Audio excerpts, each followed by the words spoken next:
Hello everyone. Hindi IAS academy की तरफ से आप सभी को मेरा नमस्कार। हम यूपीएससी 2023 और यूपीपीसीएस 2023 को लेकर टारगेटेड करके ये विज़न की सीरीज़ स्टार्ट कर रहे हैं। इसका फुल्ली क्रेडिट जा रहा है विज़न आईएएस को, जिन्होंने इतनी अच्छी मैगज़ीन बनाई है। हम इसको एजुकेशनली पर्पज़ पे हम इसको कवर करेंगे। One of the best magazine मुझे लगी है, जिस हिसाब से वो स्टूडेंट्स की हेल्प करती है। हमारी ये सब्जेक्ट वाइज पहले हम एनवायरनमेंट कवर करेंगे, फिर पॉलिटी, फिर सोशल इश्यूज़, इकोनमी, ऐसे करके सारे सब्जेक्ट हम कवर कर लेंगे इसके। यहाँ पे हम जिस हिसाब से कवर करेंगे, सबसे पहले जो आपका ये पीटी 365 है, यहाँ पे एनवायरनमेंट में हम जो घटनाओं का क्रम लिया है हमने, जितने भी ये करंट इशू लिए हैं मई 2021 से लेके जनवरी 2022 तक, और इसके बाद में हम मंथ वाइज पे कवर करेंगे। अगर किसी को भी कोई भी डाउट हो, कोई क्वारी हो, कोई भी प्रॉब्लम हो, वो कमेंट बॉक्स में कमेंट करके पूछ सकता है। कैसे हम कवर करेंगे, इसके टॉपिक वाइज हैं।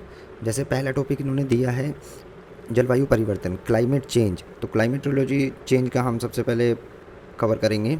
इसमें हमारी 3 रिपोर्ट्स आएंगी आईपीसीसी की, 6th रिपोर्ट 6 एआरसी, देन उत्सर्जन अंतराल रिपोर्ट आपकी 2021, देन एडॉप्शन। ये जो आईपीसीसी की छठी रिपोर्ट है, ये बहुत इंपॉर्टेंट है। इसी तरह से हम इसमें जैसे आईपीसीसी आया, यूनेप आया, या डब्ल्यूएमओ कुछ भी आएगा, इनको हम अलग से कवर करेंगे कि ये इसके साथ में कि उसका हिस्टोरिकल बैकग्राउंड क्या था, वो कब बना, कितने सदस्य होते हैं, भारत उसका सदस्य उसमें है या नहीं, किस तरह से काम करता है, उसका मेन बेस क्या है। क्योंकि बेसिक और करंट दोनों को रिलेट करके पढ़ना हमारा ज़रूरी है। देन इसका देखो, मैं एक इस पे छोटी सी बात बताना चाहता हूँ कि 2 चीज़ें होती हैं जब हम जीएस पढ़ते हैं। ये जनरल स्टडीज़ होता है। एक होता है आपका, एक सेकेंड, एक होता है आपका इवेंट, एंड सेकंड होता है आपका इशू। तो अब देखिए इसके तरीके हैं कि आप कैसे करना चाह रहे हैं। जो इवेंट्स हैं, इवेंट्स आपके टाइम बेस पीरियडिकली बेसिस पे होना ही होना है कि ये रिपोर्ट इस साल में आएगी, या ये रिपोर्ट 2 साल के बाद आती है, ये रिपोर्ट 5 साल के बाद आती है, ये सम्मेलन होना है। तो ये सारी चीज़ें क्या रहती हैं, ये सारी चीज़ें रहती हैं फिक्स। और जो इशू हैं वो साल में हार्डली 1-2 बार, 5-7 इशू मैक्सिमम आते हैं कि ये 4 इशू हो गए, 5 इशू हो गए, इस तरह से। तो हमें क्या पढ़ना है, हमें रिपोर्ट्स का बेस अगर हमें तैयार है तो चेहरे बदलते हैं, उसका चेयरमैन बदल गया है, वो रिपोर्ट्स में इतना डाटा हो गया, तो हमें मेन अगर हमें उसका क्रक्स पता है तो हम उस पर कैसा भी क्वेश्चन आएगा हम बना पाएंगे। तो चलिए हम शुरू करते हैं। इसमें एक और इम्पोर्टेंट है इस टॉपिक में आपका COP26 को अच्छे से कवर करेंगे। ग्रीन हाउसेस बुलेटिन के बारे में बताएंगे, तो और भारत पेरिस समझौता जो हुआ था 2015 में, इसको बेस लेके क्या क्या इन्होंने क्लाइमेट चेंज पे बात की है, कितनी मीटिंग्स हुई हैं, क्या क्या रिजल्ट रहा, तो वो सारी चीज़ें। देन लास्ट में हम इसका मिटिगेशन का बताएंगे कि हम क्लाइमेट मिटिगेशन और एडेप्शन के लिए क्या कर रहे हैं। तो ये सारी चीज़ें हमारी होने वाली हैं कि हमें कैसे काम करना है। देन उसके बाद में पोल्यूशन आपका टॉपिक स्टार्ट होगा। तो मेन कंसर्न क्या है हमारा, मेन कंसर्न ये है कि हमें किस तरह से काम करना है, और नेक्स्ट मैं कवर करूँगा। तो अभी आज हम बात करेंगे क्लाइमेट चेंज का पहला टॉपिक जो है, स्टार्ट करते हैं। चलिए, होप फॉर द बेस्ट। यहाँ पे बहुत ध्यान दीजिएगा, और जिसने सब्सक्राइब नहीं किया इस चैनल को वो सब्सक्राइब कर लें प्लीज़। अगेन मैं विज़न आईएएस को इसका फुल क्रेडिट देना चाह रहा हूँ, आप बस ध्यान रखिएगा, एक एक चीज़ कवर करेंगे। चलिए लेट्स स्टार्ट अवर क्लास। सबसे पहले जलवायु परिवर्तन है। क्लाइमेट चेंज मीन्स जलवायु और मौसम में आपको पता ही है, मौसम सडनली चेंज हो सकता है, चेंज होता रहता है। लेकिन हम जब जलवायु की क्लाइमेटोलॉजी की बात करते हैं तो बहुत सालों में, बहुत साल, अप्रोक्सीमेटली 30 ईयर के डेफिनेशन ली गई है कि 30 ईयर के उसमें अगर कुछ मौसम में बदलाव आ रहा है, चेंज आ रहा है उस एवरेज बेसिस पे, तो हम उसका क्लाइमेट चेंज की बात करते हैं। लेकिन यहाँ तो बात हो रही है सैकड़ों हज़ारों साल की। धीरे धीरे क्यों हो रहा है, क्योंकि ग्रीन हाउसेज गैसेज एक कॉन्सेप्ट है, ग्रीन हाउसेज गैसेज कैसे बढ़ रही हैं, उनका कंसनट्रेशन कौन कौन सी गैसेज का ज़्यादा है, तो उस पर। तो यही चलते हुए आपका ग्लोबल सिनारियो क्या बोल रहा है इसमें, ग्लोबल सिनारियो के उसमें आईपीसीसी क्या है, inter governmental panel on climate change. इसको याद रखिएगा, ये एक inter governmental panel on climate change जो आईपीसीसी स्टैंड फॉर, इसकी ये 6th रिपोर्ट आई है। 6th रिपोर्ट आई है मतलब ये 5 रिपोर्ट पहले भी आ चुकी हैं। और इसका काम क्या है, आईपीसीसी कैसे काम करता है, इस रिपोर्ट में उसका बेस क्या रहता है, वो सारी चीज़ों के बारे में बात करेंगे। तो इसमें सबसे इम्पोर्टेंट क्या है कि आईपीसीसी ने AR6 रिपोर्ट दी है हमें 2021, इसका वो है द फिजिकल साइंस बेसिस करके। ये AR6 है, इसमें सबसे पहले रिपोर्ट आई थी 1990 में, 1990 में। और जो AR5 आई 6 से पहले, वो AR5 आई आपकी 2013 में। तो इसी तरह रिपोर्ट्स आई हैं, दूसरी, तीसरी, चौथी। तो पहली कब आई 1990 में, छठी कब आई 2021 में, और पाँचवीं कब आई 2013 में। ये एक वर्किंग ग्रुप है, काम करता है। अब ये इसका काम क्या होता है IPCC का, थोड़ा सा IPCC के बारे में एक बार जान लेते हैं। IPCC एक इंटरगवर्नमेंटल एक ऑर्गेनाइजेशन है, पैनल है। इसका जो गठन हुआ 1988 में, 1988। WMO जो आपका विश्व मौसम विज्ञान संस्थान है, और UNEP संयुक्त राष्ट्र पर्यावरण कार्यक्रम, मतलब इन दोनों ने मिलकर इसका गठन किया 1988 में। इसका मेन एम क्या था? इसका मेन एम था इन्फॉर्मेशन देना, अलग अलग टेक्नोलॉजी से अलग अलग आकलन करके, अवलोकन करके ये रिपोर्ट्स बनाते हैं, डाटा कलेक्ट करते हैं, और डाटा कलेक्ट करते हैं गवर्नमेंट को देते हैं। मतलब ये जो डाटा कलेक्ट करेंगे ये गवर्नमेंट देंगे, और गवर्नमेंट जब अपनी पॉलिसीज़ बनाएगी उसमें इसकी हेल्प लेगी। इसका जो हेडक्वार्टर है वो जिनेवा में, स्विट्ज़रलैंड में। देन इसके जो मेंबर्स हैं 195 हैं, वो भारत इसका मेंबर है स्पेशली। ये चीज़ें आपको ध्यान रखनी है कि क्वेश्चन आ सकता है, आ जाता है प्रीलिम्स में, कि भारत UNEP का मेंबर है या नहीं है, कितने मेंबर्स हैं, 3 ऑप्शन में आ जाएंगे। तो उस तरह से एक इसमें एक छोटा सा याद रखना, 2007 में जो अमेरिकन वाइस प्रेसिडेंट थे अल गोर, उनको संयुक्त रूप से वाइस प्रेसिडेंट ऑफ अमेरिका और UNEP को नोबेल शांति पुरस्कार मिला 2007 में। तो ये चीज़ ध्यान रखिएगा। चलिए आते हैं अब इस रिपोर्ट में क्या क्या होगा, कैसे कैसे है, उस पर बात करते हैं। आपका AR5 के बाद से हुआ क्या है, मतलब 2013 के बाद में हुआ क्या? 2013 के बाद में सबसे इम्पोर्टेंट जो आपका टर्निंग पॉइंट है वो पेरिस समझौता, जो 2015 में हुआ। अब पहले हम उसके बाद में क्या क्या चीज़ें चेंज हुई हैं उस पर बात कर लेते हैं। इसमें जो बात कर रहे हैं कि जो अवलोकन कर रहे हैं, मतलब जो इन्होंने डीप कंसंट्रेशन करके अपनी रिपोर्ट्स बनाई हैं, उसमें इन्होंने बात की है कि पैलियोक्लाइमेटिक जो अचीव्स हैं, क्या क्या चेंज हुए हैं, क्या क्या रेमेडियल एक्शन लिए गए हैं, उसके बारे में ये बात करते हैं कि इन्होंने कैसे कैसे करके किया। देन जो इन्होंने न्यू एक क्लाइमेट मॉडल निकाला उसको सिमुलेट करने के लिए कि कैसे कैसे हम चीज़ों की अगर कोई प्रॉब्लम आती है उस पर हम काम कैसे करेंगे। इन्होंने जो न्यू आपका इन्वेस्टिगेशन करके जो रिजल्ट निकाले, जो चीज़ें निकाली, उनको समाहित करने वाली विधि के माध्यम से ये क्या कर रहे हैं, जो कि मौसम का और आपकी जो क्लाइमेट की है उसकी एक्सट्रीम कंडीशन पे क्या प्रॉब्लम होगा, उसको करने वाले जो आपके कारण क्या हैं, इसके सबसे पहले परिणाम क्या हैं। बहुत सी एजेंसीज़ काम कर रही हैं, क्योंकि सबको पता है आज के टाइम में सबसे डेंजर चीज़ क्या है, क्लाइमेटोलॉजी। जो आपका क्लाइमेट चेंज हो रहा है, जो क्लाइमेट चेंज हो रहा है वो किस तरह से क्या क्या प्रॉब्लम क्रिएट कर सकता है। देन इस रिपोर्ट्स में हम थोड़ा सा बात करेंगे कि पहले ये एक उसमें आपका रिपोर्ट्स को डिटेल बताइए, अवलोकन, इसका हिस्टोरिकल डाटा और ये सारी चीज़ें, और कुछ डाटाज इसमें जो आंकड़े दिए हैं इसने इस साइड में टेबल के। तो पहली जो है आपका कि मानवीय प्रभाव ने स्पष्ट रूप से वायुमंडल, महासागर और भूभाग में तापमान में वृद्धि की है। अब क्या होता है, नेचर जो अपने आप नेचर में चेंजेस आ रहे हैं, टेम्परेचर बढ़ रहा है या कोई भी ज्वालामुखी घटना हो रही है, तूफान आ रहे हैं, ये अगर नेचुरल हो रही हैं तो वो इसको रिकवरी करने की कंडीशन रखती है। लेकिन अगर ह्यूमन के इंटरफेरेंस से, ह्यूमन जो काम कर रहा है उसकी वजह से प्रॉब्लम्स आ रही हैं, तो ये इतना आसान नहीं होता है इसको सुधारना, मतलब ये ज़्यादा ख़तरनाक चीज़ हो सकती है। तो इसमें क्या हुआ, 1750 से बात कर रहे हैं कि जो आपका CSG है, जो ग्रीन हाउसेस गैसेज हैं, उनका कंसंट्रेशन बढ़ रहा है। जैसे मीथेन का कंसंट्रेशन बढ़ रहा है, और स्पेशली इसमें बात करते हैं ये कार्बन डाइऑक्साइड की। आपका जो सबसे ज़्यादा इम्पैक्ट कहाँ पड़ रहा है, एटमॉस्फेयर में और आपका ओशियन में। ये दो चीज़ों में सबसे ज़्यादा इम्पैक्ट आपका पड़ रहा है। इसमें आप देखिए कि जो आपका निम्न तापमंडल है, जीव बायोस्फीयर्स है, यहाँ पे बहुत तेज़ी से चीज़ें चेंजेस हो रही हैं। जैसे क्या क्या आपको, मतलब हम न्यूज़पेपर में डेली पढ़ते रहते हैं, आपके ग्लेशियर्स पिघल रहे हैं। अब ग्लेशियर पिघलेंगे, कहीं ना कहीं आपका जल स्तर, समुद्र का जो ओशियन का है उसका वाटर लेवल बढ़ेगा। देन आपका ऑक्सीजन जो BOD है उसकी गिरावट आएगी, ऑक्सीजन लेवल जो होता है। देन आपका बारंबारता चेंज हो रही है, कहीं पे बारिश हो रही है, जहाँ सूखा पड़ता था वहाँ बारिश हो रही है, जहाँ बारिश पड़ती थी वहाँ सूखा पड़ रहा है। इस तरह की चीज़ें चेंजेस हो रही हैं। देन इसकी जो सैलिनिटी में चेंजेस आ रहा है, आपका एसिडिफिकेशन बढ़ रहा है आपका, ठीक है। और उत्तरी गोलार्ध में बसंत ऋतु के दौरान हिमावरण में गिरावट हो रही है, जब मतलब बढ़ना चाहिए था वो आपका डाउनफॉल में आ रहा है।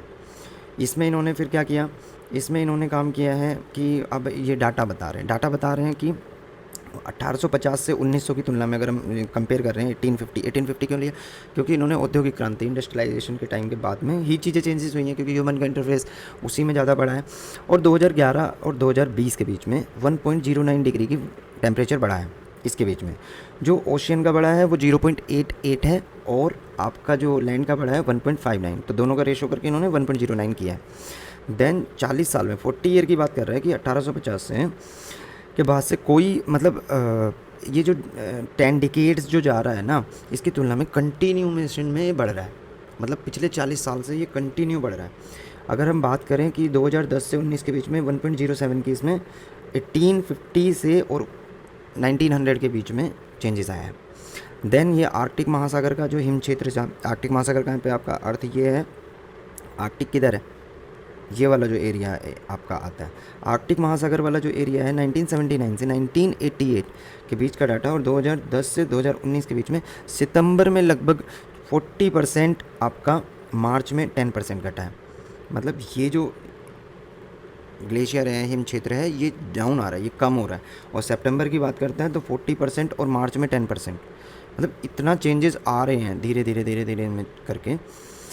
फिर इन्होंने बताया कि ये डाटा ही देता है, ये डाटा कलेक्ट कर रहा है, डाटा दे देता है, और जब गवर्नमेंट पॉलिसीज़ बनाती हैं तो उसमें इसकी हेल्प लेते हैं। जो 1901 में 2018 के बीच में जो आपकी ओशियन के लेवल में वृद्धि हुई है, उसके लेयर में 0.2 मीटर बढ़ी है, ठीक है। और 1901 से 1971 के बीच में 1.3 मिलीमीटर प्रतिवर्ष बढ़ रही है। और ये लेटेस्ट, ये याद रखना, 2006 से 2018 के बीच में 3.7 मिलीमीटर हो गई है। मतलब देखो, पहले 1.3 मिलीमीटर के हिसाब से बढ़ रही थी, अब ये बढ़ रही है 2006 से 18 के बीच में 3.7 मिलीमीटर। कितनी तेज़ी से ये चीज़ें चेंजेस हो रही हैं। और दोनों की जो आपका पोलर की बात करें, दोनों पोलर पे मतलब कंसंट्रेशन बढ़ ही रहा है चीज़ों का। और 1950 के जो आपके कहीं ना कहीं एग्रीकल्चर पे इसका इम्पैक्ट आ रहा है, आपका किसी कंट्रीज़ की, पूरे वर्ल्ड की इकोनॉमी पे इसका इम्पैक्ट आ रहा है, क्योंकि जो इंसान है ना, इंसान कहीं ना कहीं गड़बड़ी कर रहा है। अब इसको डरावने वाले डाटा थे, कुछ भयानक डाटा मैं बता रहा हूँ आपको। अगर हम बात करें तो ये 2021 की ये इसी रिपोर्ट की बात करते हैं कि CO2 का जो कंसंट्रेशन बढ़ा है वो 20 लाख वर्षों में, ऐसा नहीं देख रहा, 20 lakhs ईयर्स की बात कर रहा है। देन ये कह रहा है कि पिछले जो आपका यमुना नदी के पिघलने की वर्तमान दर विगत 2000 साल में इतनी तेज़ी से नहीं हो रही थी, अब जितनी तेज़ी से हो रही है। देन 1,25,000 साल की बात करता है कि सबसे अधिक टेम्परेचर हो रहा है डेज़ का, नाइट्स का। देन आपका 3,000 सालों की बात करता है। ये डाटा बहुत ही हिला देने वाले हैं, तो अभी भी ह्यूमंस के लिए एक वार्निंग है, इस पर काम करना पड़ेगा। इसलिए रिपोर्ट्स आती हैं कि हम कहाँ पे हैं, कहाँ पे क्या कर रहे हैं। देन इसी तरह बता रहा है कि जो आपका टेम्परेचर बढ़ रहा है, कि किस तरह से ये चीज़ें बढ़ रही हैं। मेन सेकंड बात करता है ये। अब हम पहला हमने कवर कर लिया, कुछ डाटाज मिले हमें। देन इसकी बात करते हैं कि मानव जनित जलवायु परिवर्तन पहले से ही संपूर्ण मौसम, मतलब जो हम काम कर रहे हैं ना, ये एंथ्रोपोलॉजिकल चेंजेस आ रहे हैं। मतलब एंथ्रोपोलॉजिकल चेंज की वजह से, ह्यूमन इंटरफेरेंस की वजह से ही चीज़ें बदल रही हैं, प्रॉब्लम क्रिएट हो रही है। तो ये हमें ध्यान रखना है। देन ये एक्सट्रीम कंडीशन जो है, जैसे मतलब आपका लू का जो हमारे यहाँ चल रही है, अलग अलग बहुत बारिश, कभी सूखा पड़ जाता है। और जो चक्रवातों की बारंबारता बढ़ी है, मतलब कंटिन्यूटी भी आने लगे, ये थोड़ा सा प्रॉब्लम, मतलब अलार्मिंग कंडीशन है, अलर्ट करने वाली चीज़ें। अब हम अगर बात करें, देखो 1950 से मतलब चीज़ें क्या हो रही हैं, इनकी बारंबारताएँ और ये बढ़ रही हैं। जैसे त्रासदी आई, अभी आप उत्तराखंड में देख लोगे, 2000 जो जून के महीने में आई थी, आई थिंक 2012 के करीब, 12 में नहीं, मतलब हाँ इसी उसमें आई थी। तो ये चीज़ें हैं जो हमें ध्यान रखना है। 12 या 16 आई थिंक 2016, चलो। तो 1980 से जो हीट वेव है की आवृत्ति जो बढ़ रही है, मतलब डबल हो चुकी है। देन 1950 के बाद की ये बता रहा है कि जो वर्षन की घटनाएं हैं उसकी मतलब फ्रिक्वेंसी भी बढ़ी है और इंटेंसिटी भी, दोनों चीज़ें मतलब बढ़ रही हैं। 40 सालों में तो ये बता ही रहा है कि जो आपके चक्रवात की घटना वृद्धि हो रही है। मतलब ये बहुत तेज़ी से, जो घटनाएँ पहले हज़ारों साल में होती थी, अब वही घटनाएँ क्या हो रही हैं आपका 10-10 साल में, 15-15 साल में हो रही हैं। फिर ये बात करता है कि जो रेडियो एक्टिव फोर्सिंग है, net positive radio active forcing जो ह्यूमन इंटरफेस कर रहा है, उसके वजह से क्या हो रहा है, और तेज़ी से वो चेंजेस हो रहा है, टेम्परेचर बढ़ रहा है। अब रेडियो एक्टिव फोर्सिंग की वजह से क्या हो रहा है कि आपका देखो, एक कारण होता है कि नेचुरल कारण होता है, एक ह्यूमन इंटरफेयर की वजह से चीज़ें हो रही हैं जो बार बार हम बात कर रहे हैं। जैसे हम बात करें कि जो चेंजेस हो रहे हैं पॉजिटिव रेडियो एक्टिव फोर्सिंग का, इसका मीनिंग अगर हम देखें कि होता क्या है, पृथ्वी को सूर्य से प्राप्त होने वाली ऊर्जा पृथ्वी द्वारा अंतरिक्ष में व्यक्त होने वाली ऊर्जा से अधिक है। मतलब जो हमें एनर्जी मिल रही है वो हमारी जो जा रही है उससे ज़्यादा है। इसका मतलब क्या हुआ, इसका मतलब कुछ ना कुछ टेम्परेचर यहाँ रह जा रहा है, और जो होल्ड कर रहा है उससे क्या हो रहा है, उस मतलब उसी से तो इंक्रीज़ करेगा। जो हमारा आ रहा है और जो हमारा जा रहा है दोनों में डिफरेंस है। तो जो ये अगर ज़्यादा आ रहा है तो पॉजिटिव, मतलब पॉजिटिव हो रहा है इसकी वजह से। अब इसमें क्या हुआ, इसमें अगर हम बात करें तो आप देखो कि 91% आपका यही कारण है।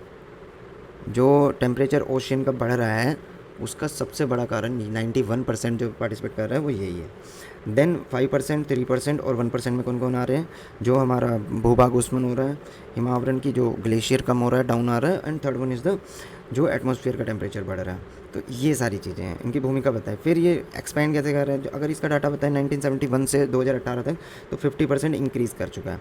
मेन ये इसने डाटा दिया है, इसने बोला है कि ये चीज़ें चेंजेस हो रही हैं, तो अभी हमें इस पर काम करना पड़ेगा। और ये इम्पोर्टेंट है, ये दिखा रहा है कि जो कार्बन डाइऑक्साइड की मात्रा डबल होगी ना तो हमारा 3 डिग्री सेंटीग्रेड टेम्परेचर इंक्रीज़ कर जाएगा। 3 डिग्री सेंटीग्रेड में आप ये मान के चलो छोटे मोटे द्वीप तो ऐसे ही डूब जाएंगे, जैसे जो छोटे मोटे द्वीप है ना, जैसे होनोलुलु और जो आपके पैसिफिक ओशियन में, अटलांटिक ओशियन में, वो ऐसे ही पूरा मानव सृष्टि विनाश हो जाएगी अगर अभी भी ध्यान नहीं दिया। अब 2050 की बात करते हैं। 2050 उत्सर्जन की सभी स्थितियों की अगर हम बात करें तो देखो इसमें मेन कंसेंट क्या है, ये CO2 को कंसेंट लेके बोल रहा है, ठीक है। और ये देख रहे हैं 2050 तक क्या हो सकता है।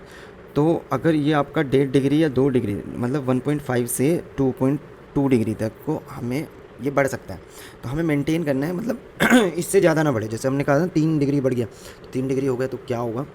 अब इसमें क्या है कि कहीं ना कहीं जैसे जैसे आपका टेम्परेचर बढ़ रहा है, अगर ग्लोबल वार्मिंग इंक्रीज़ कर रही है तो जो एवरेज आपका टेम्परेचर है, बारिश है, जो आपकी सोइल में चीज़ें चेंजेस हो रही हैं वो बहुत तेज़ी से चेंज होंगी। देन ये बात करता है कि बाढ़, सूखा, ये बारंबारता इनकी बढ़ जाएगी, कंटिन्यूटी में आनी शुरू हो जाएंगी, बहुत सारी चीज़ें हैं जो चेंज होंगी। देन CO2 को अवशोषित करने वाली महासागरीय जो कार्बन सिंक भी कम हो रहा है। एक तो हमारा कार्बन डाइऑक्साइड बढ़ता जा रहा है, एक सिंक भी हमारा कम हो रहा है।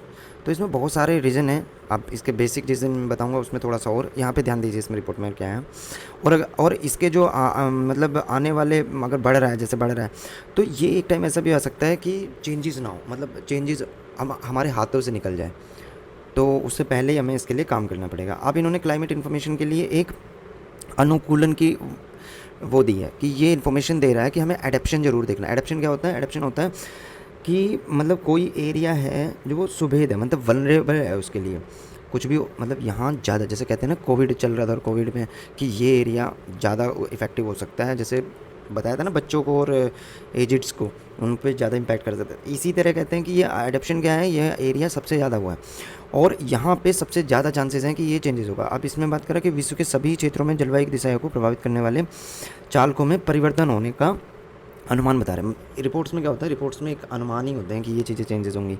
अब जो 1.5% की तुलना में आपका 2 डिग्री से घटित हो रहा है। अब इसमें जो क्लाइमेट, ये ड्राइवर्स कौन कौन है, ड्राइवर्स जो इसको घटक हैं, जो इसके मतलब इस पर इम्पैक्ट डाल रहे हैं, वो क्या हैं, उनकी हम बात करें। अब उसको 3 में इन्होंने बताया कि मध्यम है, कुछ तीव्र हैं और कुछ हाई एक्सट्रीम कंडीशन पे। इन्होंने बताया कि औसत तापमान वर्षन में गंभीर रूप से परिवर्तन होता है, और फिर तो यही सारी चीज़ें इन्होंने कहा। चलो आगे पढ़ते हैं। मैं इंपॉर्टेंट इसमें कवर करूँगा, मोस्टली मैं पूरा ही कवर करूँगा, लेकिन इंपॉर्टेंट मैं आपको ये बताऊँगा कहाँ ज़्यादा ध्यान देने की ज़रूरत है।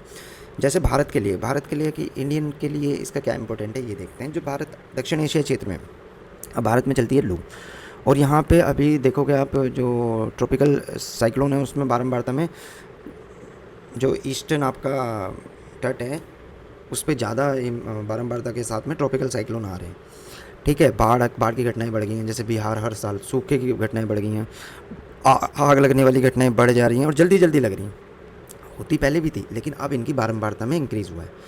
बहुत तेज़ी से हो रही हैं। तो ये सारे के सारे एरिया में आपका जो आइस का मतलब मेन कंसर्न क्या है, जो आपका आइस, ठीक है, देन आपका लेवल जो वाटर लेवल है वो बढ़ रहा है, देन आपकी जो घटनाएं हैं टेम्परेचर जो इंक्रीज़ कर रहा है, तो उससे क्या क्या हो सकता है वो सारी चीज़ें बात कर रहे हैं।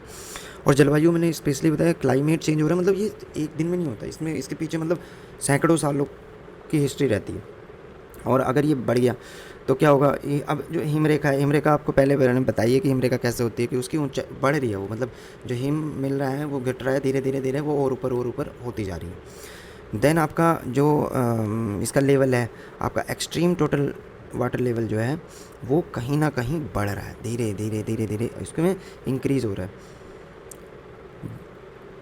अब इस रिपोर्ट का और मेन जिसकी बात करें तो ये आपका एनुअली जो ये दे रहा है, ये आपकी अवलोकन प्रस्तुत करता है, और मतलब ये डिटेल दे रहा है पूरे ये एनुअली बेसिस पे रिपोर्ट दे रहा है। 2030 तक का डाटा बता रहा है कि ग्रीन हाउसेस गैसें, जो green house GHG green houses गैसें, इनके बारे में क्या होगा। इस रिपोर्ट में सबसे इम्पोर्टेंट जो फैक्टर्स बोले इसने, ये बोल रहा है कि राष्ट्रीय स्तर पर जो योगदान है और जो हमने प्रतिबद्धताएं ली थी, जैसे हमने पेरिस कन्वेंशन में कुछ प्रॉमिस किए थे, उनको हम कहाँ तक ले रहे हैं। 2030 में करने की बात थी कि उसका करेंगे तो कितना किया है, हम कहाँ तक पहुँचे हैं और हम आगे कैसे कर रहे हैं। फिर इसमें ये बताया कि अगर हम अभी जो एट प्रेजेंट में है 2030 के अनुमानित उत्सर्जन में केवल 7.5 डिग्री की कमी की संभावना कर सकते हैं, केवल 7.5 डिग्री तक की कमी की हम बात कर सकते हैं। अगर इसी अंतराल से हम चलते रहे और यही काम करते रहे तो 2.7 डिग्री की तब जाके इंक्रीज़ हो जाएगा।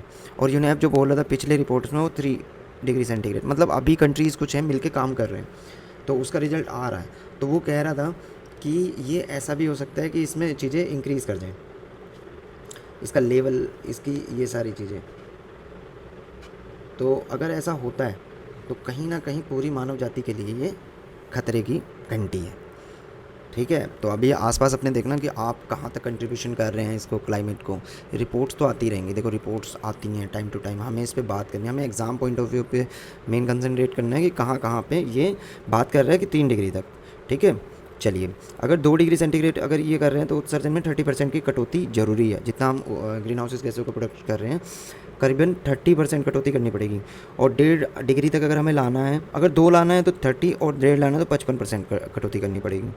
अभी नेट जीरो का लक्ष्य हम जो ले रहे हैं, नेट जीरो का मतलब अगर इतना भी करते रहे हैं तो शताब्दी के अगर एंड तक, मतलब ये जो 21st सेंचुरी है इसके लास्ट तक, हम तब भी 2.2 डिग्री तक ही पहुंच पाएंगे।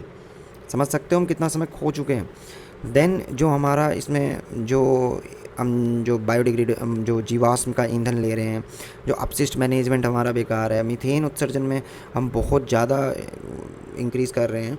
तो इन सारी चीज़ों को देख के ये इसको हमें एटलीस्ट काम करना पड़ेगा इसके लिए कि क्या कर रहे हैं। ये बोल रहे हैं कि अल्पावधि में उत्सर्जन अंतराल को बढ़ने तथा तापन को कम करने में सहायता प्राप्त हो सकती है। फिर ये बोल रहा है, देखो एक इंपॉर्टेंट कि नेचर भी अपने आप करती है। कोविड-19 जब आया तो कोविड-19 में CO2 के एक हिस्टोरिकल चेंजेस आया, 5.4% की कमी आई, ठीक है। हमें कहाँ तक करनी है, हमें इनकी करनी है 55% की कमी। तो सोच सकते हो आपको किस लेवल पे हमें जाना पड़ेगा। ये रिपोर्ट्स आपको आई होप आपको समझ में आ गई होगी। इसको एक बार देख लेंगे। इसकी PDF चाहिए तो आप कमेंट्स बॉक्स में लिखिएगा। PDF हमारा टेलीग्राम चैनल का लिंक मैं दे दूँगा, उसमें आपको सारी की सारी ये फिल्म्स की पूरा कंटेंट मिल जाएगा। इस चैनल को सब्सक्राइब करना मत भूलिएगा और टेलीग्राम को लिंक को ज्वाइन कर लेंगे। दूसरी रिपोर्ट की बात करता है ये, दूसरी रिपोर्ट की बात कह रहा है कि एडॉप्शन गैप रिपोर्ट। आज हम 3 रिपोर्ट ही पढ़ पाएंगे। एडॉप्शन गैप रिपोर्ट की बोल रहे हैं, इसका द गैदरिंग स्टॉर्म ये यूनेप देता है। वो कौन दे रहा था? IPCC। अब यूनेप के बारे में भी इसमें हम थोड़ा सा देख लेंगे। अब यूनेप जो रिपोर्ट दे रहा है ये बात कर रहा है एडॉप्शन गैप की, कि हम एडॉप्शन गैप की, इसने क्या क्या दिया है इसका थोड़ा सा एक इंपॉर्टेंट चीज़ देख लेते हैं। USA और 30 से अधिक वैश्विक व्यवसायों के साथ साझेदारी में जो वर्ल्ड इकोनॉमिक फोरम है, एक सार्वजनिक निजी भागीदारी है, मतलब ये फर्स्ट मूवर्स कोalition FNC की बात कर रहे हैं। देन जो इनोवेशन जो ग्रीन टेक्नोलॉजी के लिए बात कर रहा है, निवेश के लिए कार्बन सघन क्षेत्रों में आपूर्ति श्रृंखलाओं के साथ में कंपनियों को एकजुट करना है ताकि वे 2050 तक, जो हम नेट जीरो का टारगेट ले रहे हैं, लक्ष्य की प्राप्ति के लिए 2030 तक हमें व्यापक पैमाने पे उपलब्ध हो। मतलब हम 2050 तक तो तभी कर पाएंगे जब हम 2030 तक काम करेंगे। चलिए, ये रिपोर्ट बोल रही है एडेप्शन पे, अनुकूलन पर, एडेप्टेबिलिटी जो है, और राष्ट्रीय और वैश्विक प्रगति के हम वर्ल्ड लेवल पे और इंडिया लेवल पे हमने कितना काम किया। ठीक है।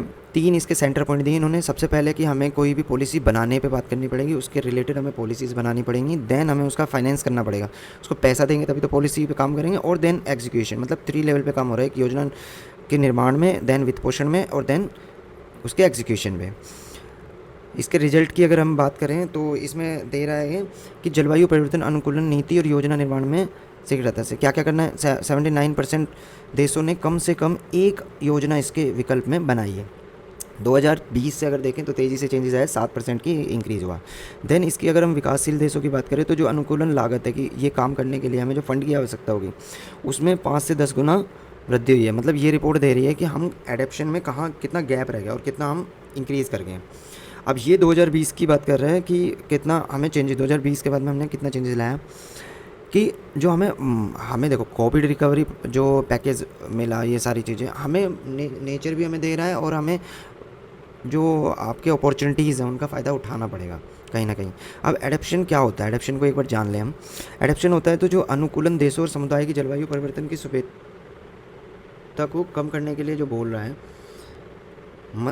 ये कह रहा है कि जलवायु परिवर्तन के प्रति सुवेदता कम करने की प्रक्रिया है। मतलब जो जितना सुवेद है हम अगर एडेप्शन कर लेंगे तो जो कोई कंट्री है या कोई कम्युनिटी है उसमें वहाँ ज़्यादा चांसेस हैं तो उसको हम कम कर सकते हैं।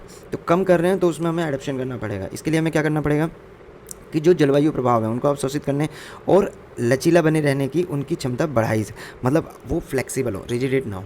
मतलब वो कंट्री या वो देश थोड़ा सा अगर टेम्परेचर बढ़ रहा है उसको रेसिस्ट कर ले, कहीं वो मतलब कोलैप्स ना कर जाए। देन इसको गैप की अगर हम बात करें तो वास्तव में कार्यान्वित किए गए अनुकूलन संबंधी उपाय कि जो हमने उपाय किए सामाजिक स्तर पर निर्धारित लक्ष्यों के, मतलब जो हमने टारगेट बनाया और जो हमने उस पर अटैम्प्ट किए, मतलब क्या किया, ये जो गैप है यही इस रिपोर्ट का जिस्ट है कि इस रिपोर्ट में जो बात की है उसने इसकी। देन कितना हमने अंतराल। अब इसकी कॉस्टिंग क्या आई, कॉस्टिंग जो लेन देन की लागत है सहित अनुकूलन योजनाओं को तैयार करना और सुविधाजनक बनाने की बात करता है। अब यूनेप के बारे में आप देख लो। यूनेप क्या है, संयुक्त राष्ट्र पर्यावरण एक प्रोग्राम है। इसमें क्या है, ये स्टॉकहोम 1972 में जो आपका स्टॉकहोम सम्मेलन हुआ सबसे पहला, उस पर एक इंटर गवर्नमेंटल जो ऑर्गेनाइजेशन था, एक वो था, उसने जून 1972 में यूनेप बना। कब बना, 1972 में जो सम्मेलन हुआ था उसी के उस पर। देन इन्होंने 2030 के एजेंडे के तत्वाधान में ये काम कर रहा है। अभी जो सस्टेनेबल डेवलपमेंट के लिए जो 2030 के आपके लक्ष्य दिए ना 17, उसके लिए इंपॉर्टेंट है। देन इसका एम क्या है, इसका एक मतलब इसने एनवायरनमेंट के लिए एक एजेंडा तय कर रखा है, वो सतत विकास वाला, उसके लिए काम करना है। उसके डिफरेंट जो डायमेंशन है उसके लिए काम करके उसको बढ़ाओ और काम करो। इसका जो सेंटर है वो नैरोबी में, केन्या, और भारत इसका सदस्य है। इसके 193 कंट्री इसके मेंबर्स हैं। देन इसके लिए इम्पोर्टेंट है कि इसने 3 उस पर और काम किया।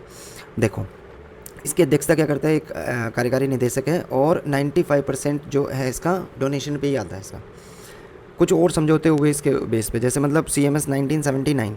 CMS क्या है, जो आपके वाइल्ड एनिमल्स हैं, जो उनकी प्रवासी प्रजाति हैं, उनके संरक्षण की बात कर रहे हैं। मतलब जो माइग्रेट करते हैं, माइग्रेट स्पीसीज़ के लिए ये काम कर रहा है। CMS convention on migrate species 1979 में। इससे पहले क्या हुआ, इससे पहले साइट्स पे 1973 में। साइट्स क्या है, ये व्यापार की बात कर रहे हैं, मतलब उसको कंट्रोल करता है। किसका, ये जीवों का और वनस्पति दोनों के व्यापार की कंट्रोल की बात करता है। उसके बाद में क्या हुआ, अपशिष्टों के प्रबंधन के लिए इसने कन्वेंशन कौन सा था, बेसल कन्वेंशन। ये प्रीलिम्स में क्वेश्चन आता है, स्टेट सर्विसेज में डायरेक्ट पूछ लिया जाता है, आपको पता होना चाहिए। सबसे पहले क्या हुआ, साइट्स 1973। देन आपका बोन किस लिए है, वन्य जीवों की प्रजातियों के संरक्षण के लिए जो माइग्रेटेड स्पीसीज़ है। नाम से ही आपका CMS क्या है, माइग्रेटेड स्पीसीज। देन आपका साइट्स क्या है, ट्रेड्स है, एंडेंजर्ड जो है। देन आपका 1985 में, इसके बाद में 1979 के ओजोन परत के संरक्षण के लिए वियना कन्वेंशन हुआ। देन एक और याद रखना, मॉन्ट्रियल प्रोटोकॉल। देन इसके बाद में आपका CBD बात हुआ, जो आपका जैव विविधता पे बात करता है, बायोलॉजिकल डाइवर्सिटी पे 1992, ये पृथ्वी शिखर सम्मेलन की भी इसको बोलते हैं। देन अंतर्राष्ट्रीय व्यापार में खतरनाक जो केमिकल्स हैं, जो हम एग्रीकल्चर को कृषि क्रांति के बाद में यूज़ कर रहे हैं, उसकी वो किस तरह से, उसकी है रोटरडैम 1998। उसके बाद में आपका स्टॉकहोम है 2001, ये कार्बनिक प्रदूषकों पे बात करता है। और मरकरी 2013 मिनीमाता कन्वेंशन जो आपका इंपॉर्टेंट है। ये डायरेक्ट क्वेश्चन में एक बार रिपीट कर लेते हैं। सबसे पहले साइट्स है 1973, क्योंकि स्टॉकहोम 72 में हुआ। CMS 1979, ozone 1985, then Basel, then CBD, then 1988 Rotterdam. ये आपका अगेन एंड अगेन नहीं होता, तो इस पे कंसंट्रेट ज़्यादा करना है, ठीक है। तो ये देन आपका कार्बनिक प्रदूषकों के लिए स्टॉकहोम, ये सारी चीज़ें। ये आपकी और भी रिपोर्ट्स देता है, जैसे आपका एनवायरनमेंट आउटलुक रिपोर्ट देता है, देन आपका ये एडप्शन गैप रिपोर्ट तो हमने बात ही कर ली, ट्रिपल इमरजेंसी की बात कर ली, कूलर एमिशन ये भी यूनिट देता है। तो ये सारी रिपोर्ट्स हमने इसमें बात की है। अब इसके बाद में हम बात कर रहे हैं एक ग्रीन हाउस बुलेटिन की। हमने रिपोर्ट्स पढ़ ली और ग्रीन हाउसेस बुलेटिन की हम बात करें तो ग्रीन हाउसेस बुलेटिन में मतलब ये एक जनरल टाइप में जारी होता है कि ग्रीन हाउसेस गैसेस की कंडीशन क्या है। इसके लिए सबसे पहले हम विश्व मौसम विज्ञान संस्थान को जान लें, डब्ल्यू के उसमें IPCC जो गठन हुआ था WMO और यूनेप ने मिलकर। यूनेप हमने पढ़ लिया, IPCC पढ़ लिया। इसका सबसे बड़ा इन वीडियोस का फ़ायदा क्या है कि एक एक करके मैं आपको पूरा कवर करा दूँगा।